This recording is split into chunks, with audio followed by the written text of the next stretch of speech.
The Legend of Zelda Ocarina of Time is one of those titles that I play each and every year, and no matter how old I get, I still enjoy this masterpiece of a game, as well as Metal Gear Solid. Excellent! Now, these two games came out in the 90s, where the world of gaming was making that transition from 2D to 3D. And of course, us gamers were blessed with the likes of the Sega Saturn, the Sony PlayStation, and the Nintendo 64.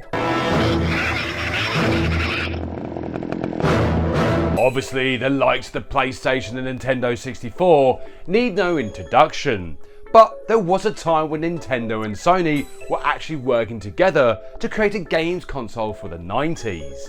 But before I get ahead of myself, let's take a trip back through time. Now, in the early 90s, the Sega Mega Drive and the Super Nintendo were dominating the gaming scene with some absolute classic titles. And these two powerhouses were the subject of debate among gamers, with Team Nintendo on one side and on the other, Team Sega.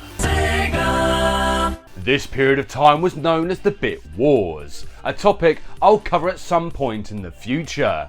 And as the Sega Mega Drive and the Super Nintendo was tantalising players all around the world, it was inevitable that this digital playground of fun would soon start to evolve.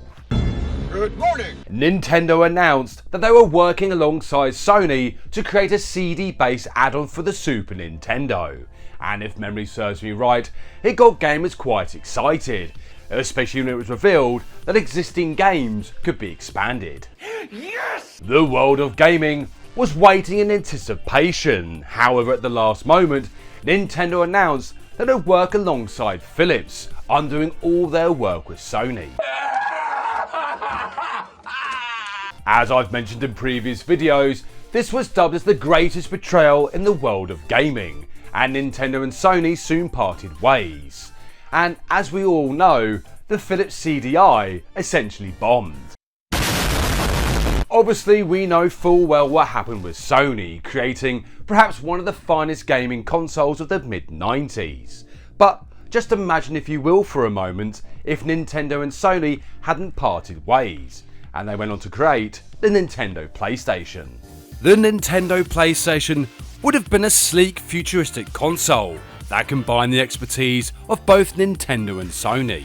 But one of the biggest advantages of the Nintendo PlayStation would have been its ability to play both traditional cartridge-based games as well as CD-ROMs. This would have given players a much wider range of titles to choose from, which would be more complex and immersive. And just imagine playing the Ocarina of Time, but with fully voiced cutscenes, gorgeous high-resolution graphics, and a massive open world just begging to be explored. Oh, the possibilities.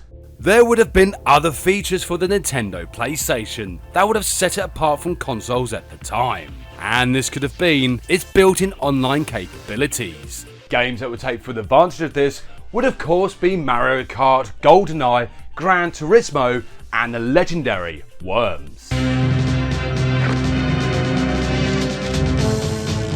Obviously now, online gaming is the norm, but back in the mid-90s this was reserved for PC players. But the Nintendo PlayStation could have made online gaming for consoles a reality way before the Sega Dreamcast.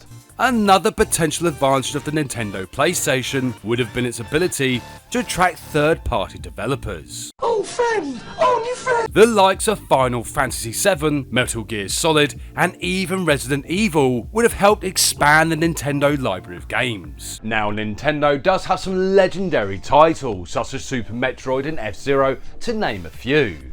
But with all those other games, the Nintendo PlayStation would have been a new powerhouse in the world of gaming. But the Nintendo PlayStation wouldn't have just been about games. It could have also been a multimedia entertainment hub, offering music, movies, and other content available to players. Nice. Now, the real question is, would the Nintendo PlayStation have been a success?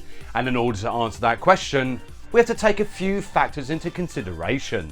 CD-ROM technology was still relatively new and expensive in the mid-90s, and the Nintendo PlayStation would have had to be priced accordingly. which would have made it quite difficult for families to afford, essentially limiting the console's potential audience. There would also be challenges in the form of competition with the Sega Saturn, the Atari Jaguar, and eventually Sony's own version of the PlayStation. Goddamn right. However, despite all these challenges, the Nintendo PlayStation would have been a success, and its impact on the world of gaming would have been immense. Oh my. Now, would you believe that the Nintendo PlayStation actually exists, but it's mega expensive as well as being super rare? I'd buy that for $1. Anyway, come back next time where I review the Mega Drive Mini and whether or not you should pick one up.